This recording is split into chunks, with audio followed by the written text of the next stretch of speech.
Hi everyone. Tonight it's 10 o'clock in the Philippines and 9 a.m. in America. And we have a special interview with the young author, Kaitlyn Legaspi, a Filipino, a Filipino who's been in America since she was born, but now is a very, very talented and budding, successful young writer and author. Hi, Caitlin. It's so nice to have you. Hello, thank you for having me.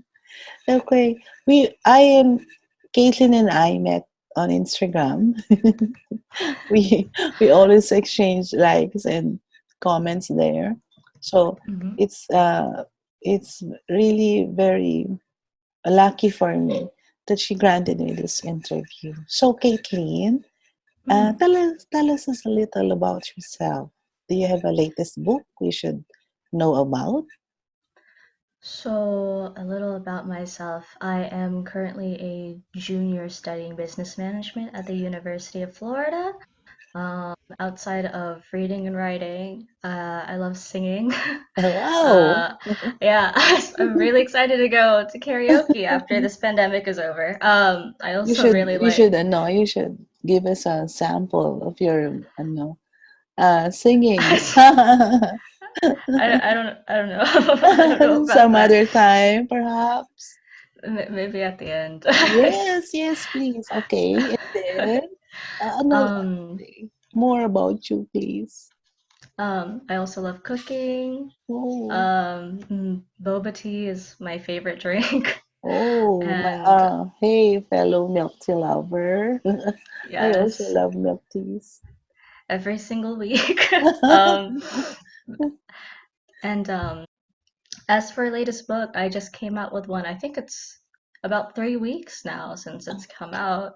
I actually have it right here. It's called Red Blood. Yes, the Yeah. cover is awesome. Thank you. Actually, the person who did the art is a small artist who lives in the Philippines Really? too. Yeah. What's Uh, what's I what's his or her name? It's okay to uh mention. his name is Lance. I guess you could say his full name is Lance Christopher Pahamil.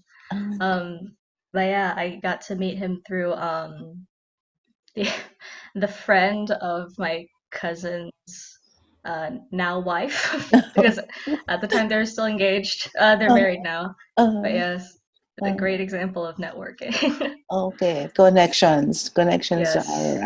everything. Yeah. Okay. And then it's called Red Blood, and it's your first young adult urban fantasy book. That's Yes. great. Okay, Mhm. tell us how this story first came to be. What inspired your story? So at the time I wrote this book back when I was a sophomore in high school. And at the time I was really into I was really into playing card games. Oh, Yeah, yeah, Speed, Egyptian Rap Screw, uh-huh. a lot of fun competitive ones. And I had this really crazy idea to incorporate the standard deck of playing cards Uh-huh. into the building and into like the magic and power system of the book. So when I first started planning for this book, it was really the world and the powers that came first and the characters that came second. And so after I planned out this world, how the cards were going to be incorporated into it, I then focused all my attention on the main characters, especially Neela, who's the Mhm. girl The on the front cover. protagonist, okay. Yeah, and I knew where I wanted to start. I didn't know how I wanted it to end. I didn't know anything about it at all. So it was one of those stories where I just go with the flow, and wherever it takes me, it will take me. Originally, I wanted it to be another trilogy, Mhm. but it turned out it turned out being 6 books instead. Really? Yeah. Wow, that's a lot of books. Mhm. But that's okay. If the story is great, di ba? The Mhm. the books talaga will be great. All of the books in the series.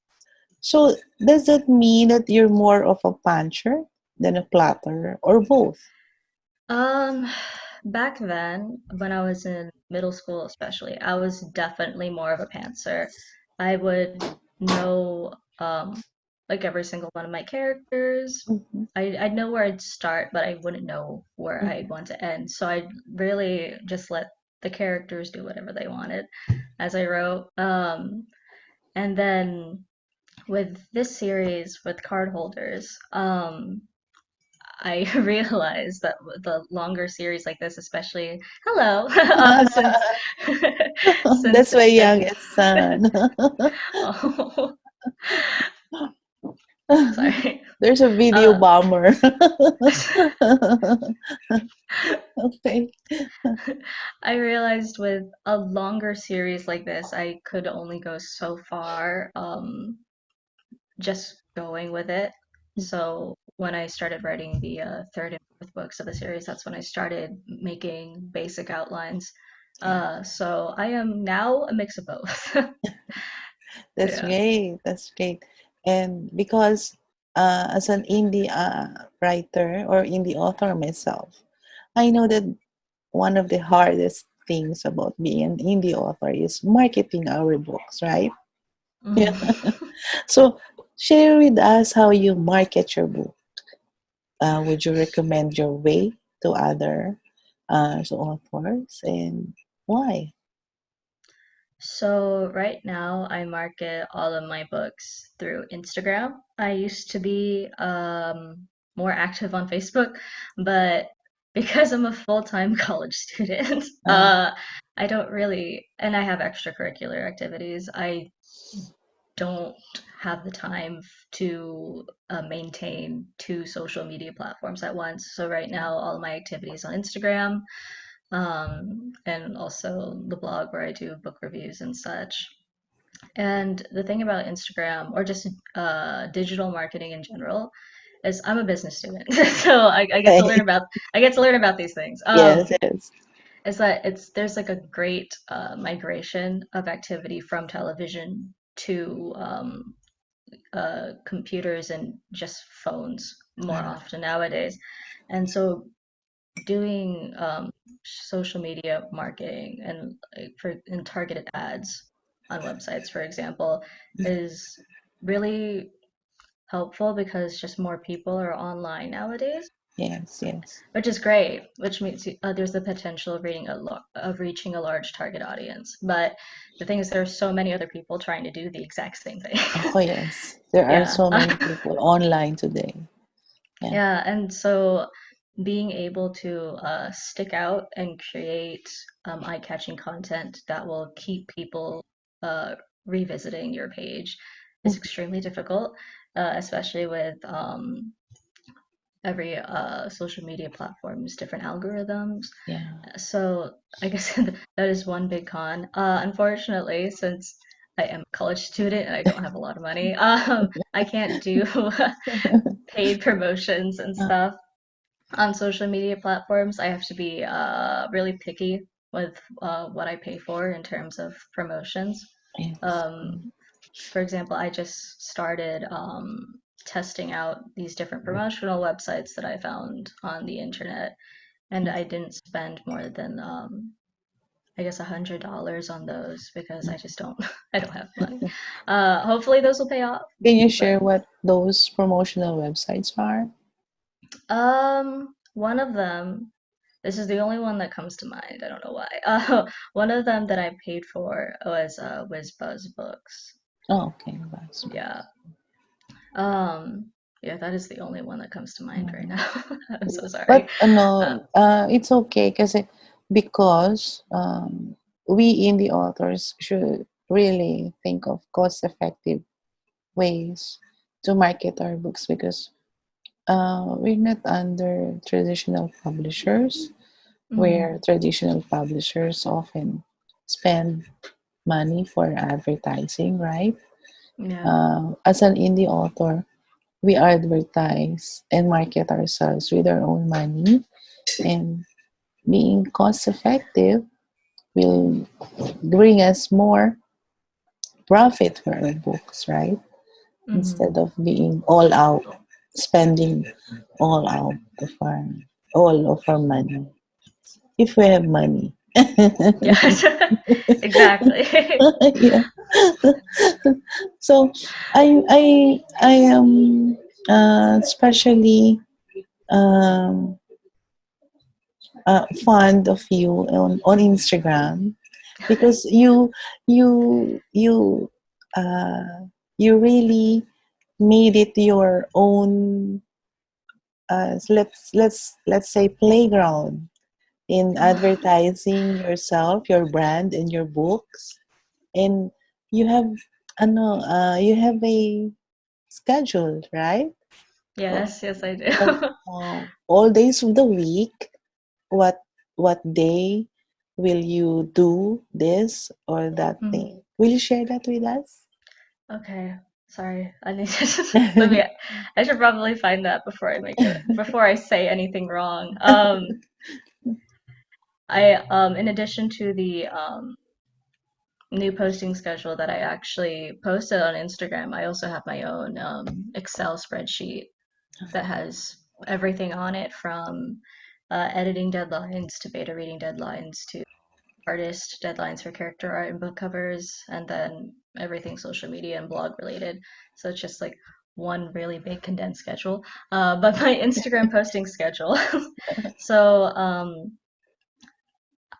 this new schedule I made super general because I wanted to be able to do different things that I was never able to do before. Mhm. So I guess my content before was like pretty stale, but because of the new names I gave my schedule, I'd be able to do a variety of things on any given day.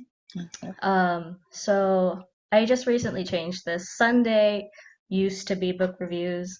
Mhm. Today is my last Sunday book review. They're going to be on Saturdays now.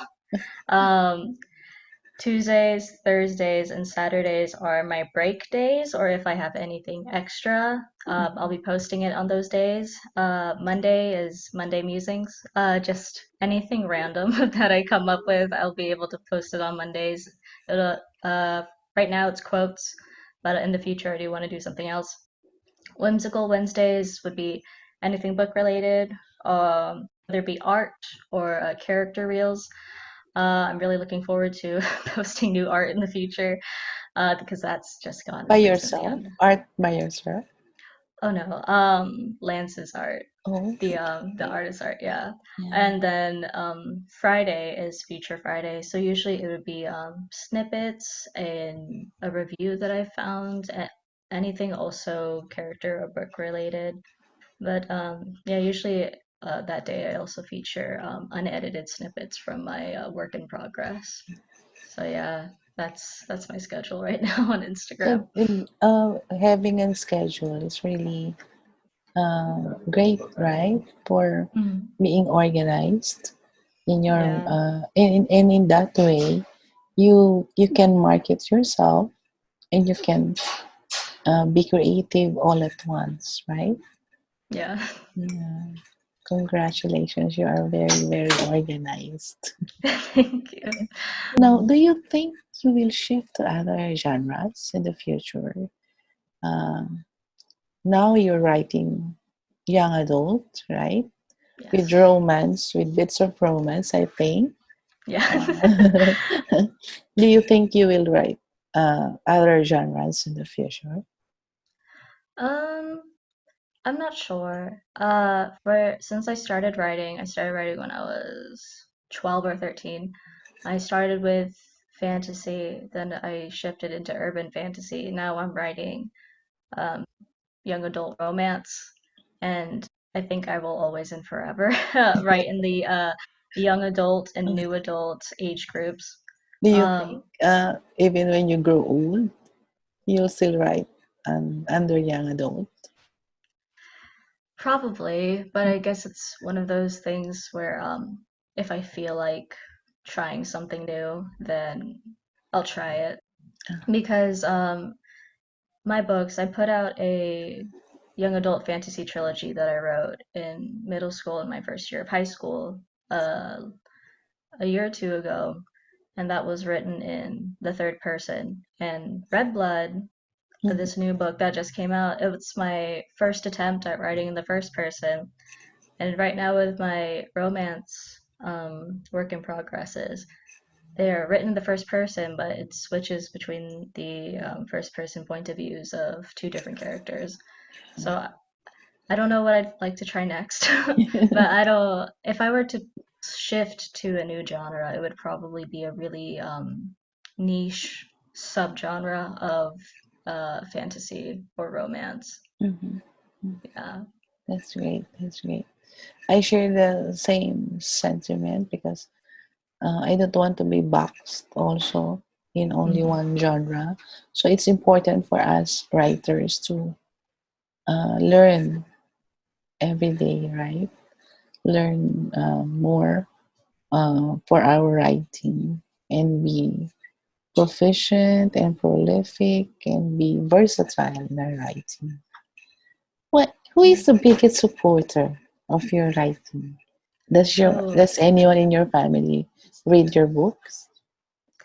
so yeah, I have quite a few family members who read my books. Um, my dad has read my entire trilogy. I think he's reading this most recent book right now. Does he Um, have a comment or a review of your book? he does comment on it. I don't remember if he's posted reviews on Amazon or not, but usually he says they're good stories. He's the type of person who will not sugarcoat anything.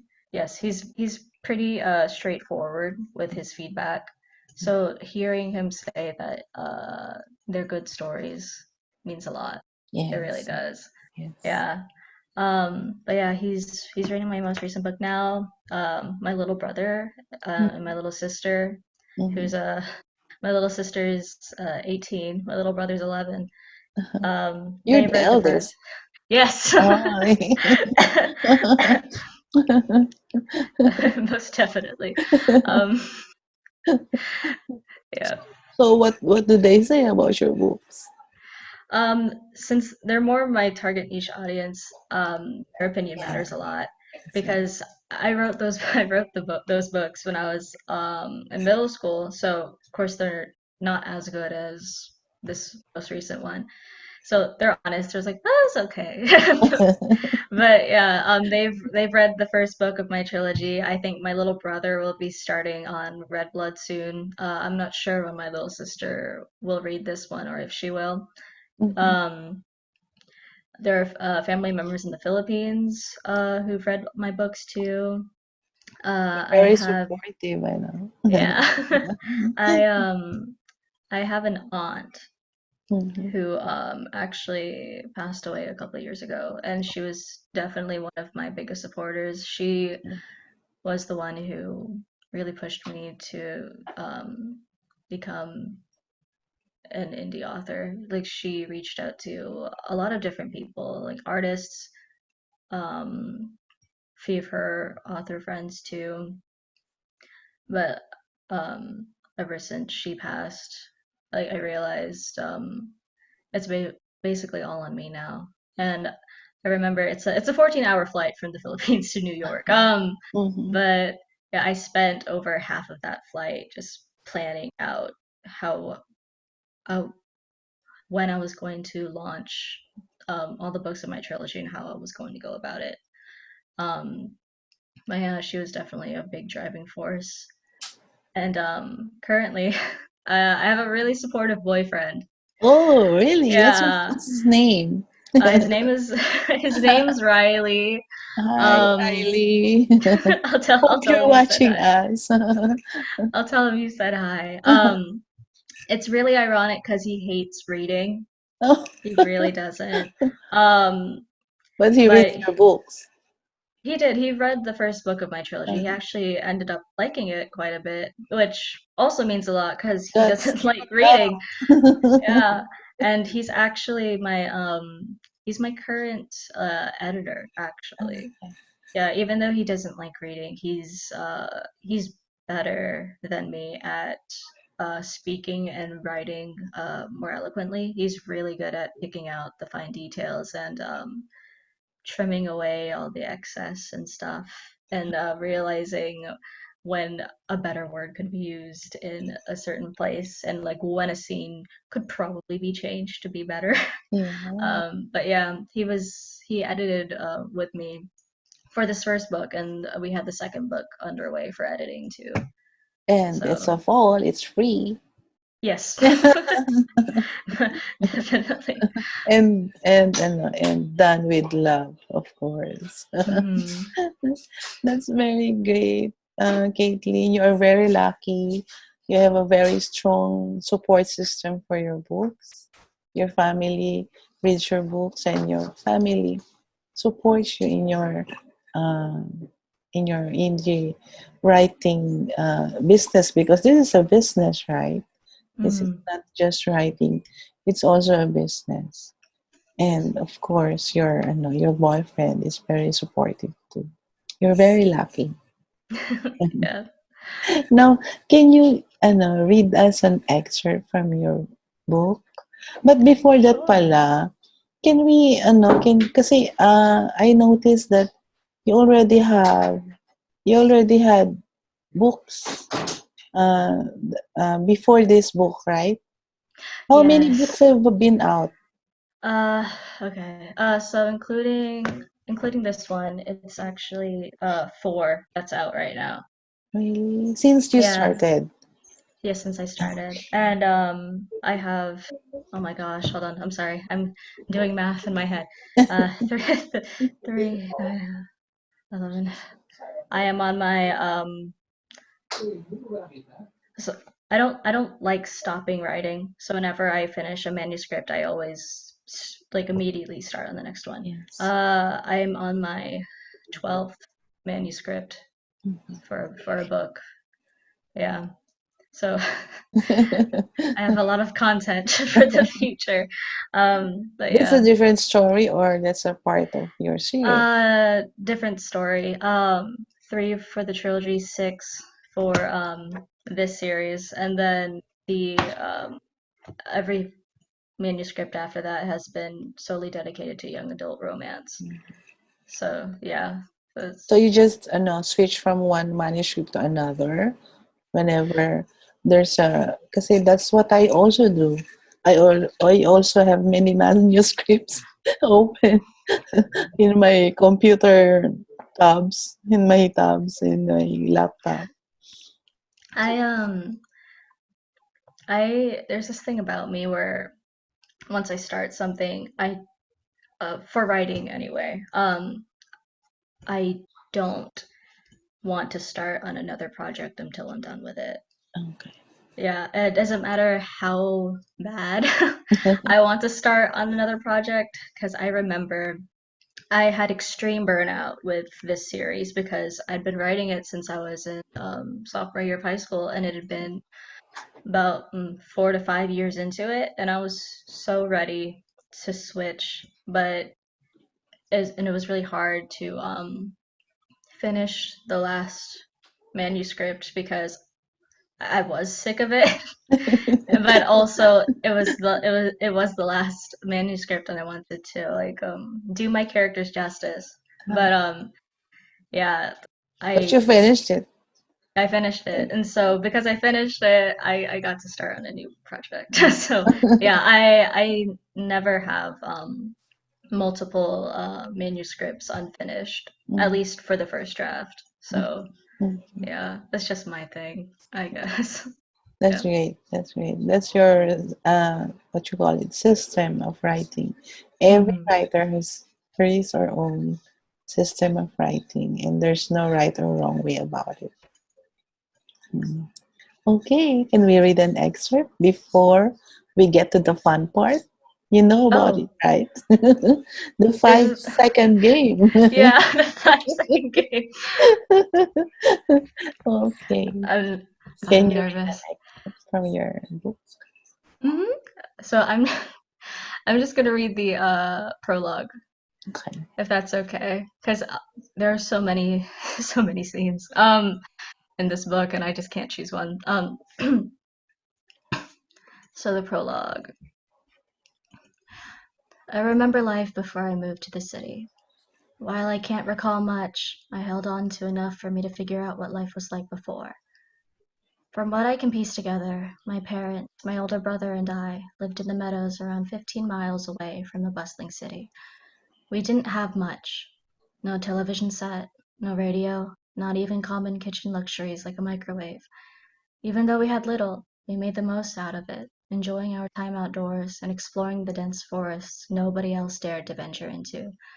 We had a great time, my brother and I, playing dangerous games of hide and seek and learning about the surrounding wildlife from our father. Then, on a lovely spring day, everything we'd done for those few years suddenly disappeared. I remember almost nothing about that day, and I'm too scared to even try and look back at what happened. All I can uncover, without digging too deep, are men dressed in black suits, my parents shouting for my brother and me to escape, and fire. I especially remember the fire. It was a beast that consumed everything, burned everything to scorched powder. It gorged everything in our house, every painting, every wood carving, every memory. I listened as it forced a fearful scream from my mother. I watched up close as the searing flames killed my father. He stood over me, protecting me from falling debris as he was caught by its quick claws. With my eyes wide, I stood and trembled as my father burned to ashes in front of me, the flames turning his once pale skin into brittle black scales. What was relieving, though, was the look in his eyes. They showed no fear, no anger, no signs of pain despite the flames broiling every part of his body. All they showed was compassion, love, and sincerity. I stood and watched the expression flicker in my father's eyes until my brother pulled me away. He dragged me out of the house and led me into the dense forest we knew so well. From the bushes, we shook as our house fell to the murderous hands of the blazing fire, gasping as the place we called home was burned to ashes. Beyond that, I remember nothing. I don't think I fell asleep or fainted, but one of the two happened that day, because the next time I opened my eyes, I found myself in a hospital. It was the only hospital in the slums of the domain, and in the slums I remained. The only reminder of the event was a burn scar on my left shoulder. Every time I stare at this dry, pink distortion, I think and I wonder. There's a reason why those men received orders to get rid of an innocent family living in the rural outskirts of the domain. See, there are two kinds of people in this world. There are the people without powers, and the people with them. The bound and the unbound. I'm the latter, and I absolutely hate hiding it, but it's necessary to hide what I am. When you're unbound, you're always considered a freak. And what do normals do to freaks like me? They torture them. That's it. Wow. I think it's full of emotion mm, and uh, and drama, and it's very very thank you. I've descriptive. I think. I've made people cry with this book, and I'm Really, kind of yeah, I'm kind of proud of it. That I was my have to get a intention. copy. I have to get a copy. Okay. Now, are you now ready for I, our? We're I going hope to have so. some fun. Like Okay. said, uh, uh, I've said that in 5 seconds you should name Oof. three things that will be asked of you. You have to be the timer, okay? Oh wait, I'm sorry. I have to keep time. No, Or is that or I have a. oh I'll share this screen. okay. Okay. Okay. I'm nervous. Can you see it? Oh Uh, yes. the countdown. 5, 4, 3, 2, 1. Okay. Okay. Okay. For the first question, this is really easy and fun. Okay. Okay. Name 3 pizza flavors. Meat lovers, vegetable, and margarita. Wow! You beat the time. Okay, next question. 3 famous living authors you'd love to meet personally. Owen Colfer, J.K. Rowling's, and oh, you know what? Stephen King. You barely missed the ano, the time, but it's okay. Number 3 questions. 3 places you'd go to after the pandemic. Ooh, Japan, Hawaii, and uh, Okay, where do you want to go? Japan, Re- Jap Hawaii, and um, I'd love to go to Indiana, honestly. Yeah, really? that's where that's where my boyfriend and I are in a long distance relationship. That's where he lives. Yeah, so it's really pretty, the campus up there. So I'd love to see that someday. Okay. And we hope the pandemic ends now, no? Hmm. It's already been a year, and since the vaccine is here now, Hmm. we hope the pandemic will end very soon. Now, for the last question, last na, Okay. okay? Describe yourself in 3 words. Okay, shy, unconfident, and creative. That you really are. Okay. Thank you. Thank you, Kaitlyn, for a great time interviewing you. I had a great time. And you're a great Thank you. author and a great person. Thank you so much. I really love that that we had this interview. And thank you. Thank And you good so luck on your much. book. Write more. Oh, I definitely will be. You're an inspiration not only to young authors like you, but also to young ones authors like me, so that we will never uh, be discouraged or disheartened to stop writing, but be Mhm. inspired always. Thank Okay. thank you, Kaitlyn. Thank you. Ladies and gentlemen, Kaitlyn Legaspi, a young and talented indie author. Bye. Bye bye. Have a good night.